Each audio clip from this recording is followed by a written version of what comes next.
Do you know what to do when somebody throws a haymaker at you? I'm gonna give you a couple options in this video. Hard versus hard style means you're like blocking. Soft, you're ducking underneath, finding angles, finding footwork, knowing how to have space. Stay tuned. The old haymaker punch, right? People swinging for the fences. I typically find that people do this in a fight because they want to hurt the person as much as possible. It's the old like ball and chain. If I swing it, it's going to hurt more.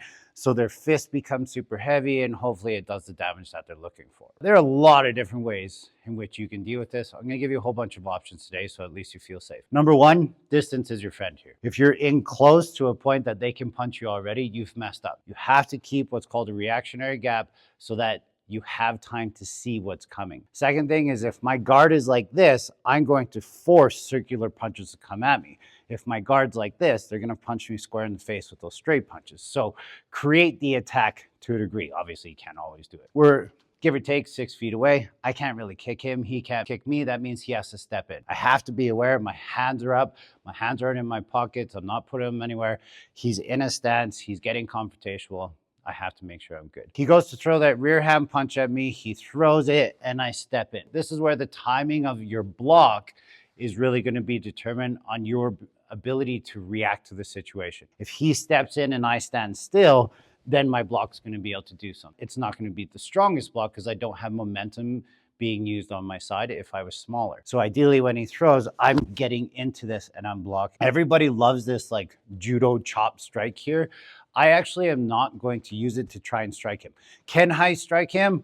For sure, chop and hit, right? Is it gonna do some damage? Maybe, but what I'm really looking for is to try and move him away. Slow-mo. As he comes, I'm gonna step and then see this angle right here. If you look at my feet, I'm gonna step through, right? This is where he's weak. If I push him this way, he's strong.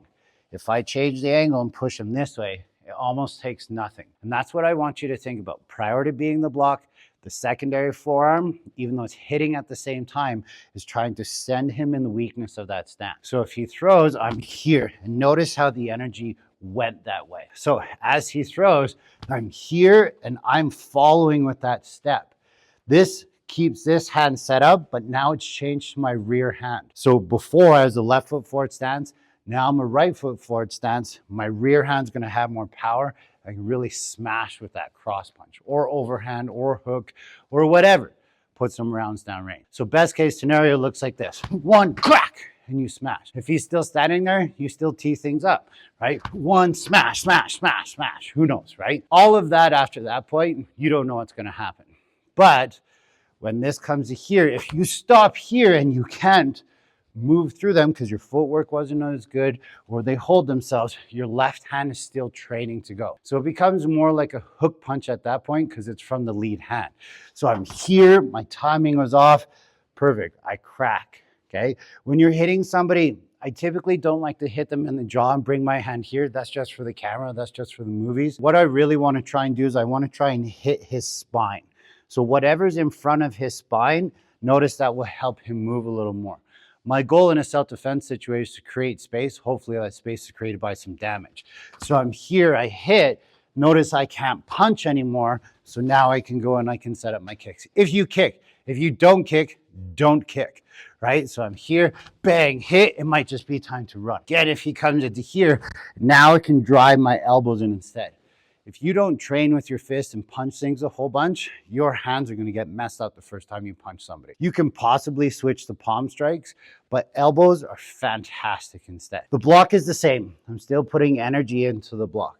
The other hand, the elbow can slice up. It can drive forward. Really, it all comes down, again, to the timing. If I'm here and already covering, you can see I'm kind of piercing through him. So if we go back to the first idea or first scenario of I'm stepping into it, I should be set in this cover position and be able to drive that elbow forward. I call that an elbow 8. So here, elbow 8 right through his face. Obviously, I'm not going to hit Chris with that. It's going to hurt a whole bunch. If my timing's off, it might look more like an elbow 1 where it's coming up. Make sure that's going vertical, straight up the pipe, okay? It offers great defense as well, slow-mo, because if this comes this way and in his mind, he's already throwing that left shot at my face, at least I'm covered here, and then I can return fire with the other one. So again, he throws, I'm here, I'm getting a good block. Your block is going to be determined by your hip, and that hip is going to be turning to face kind of the center line of the attack coming at you.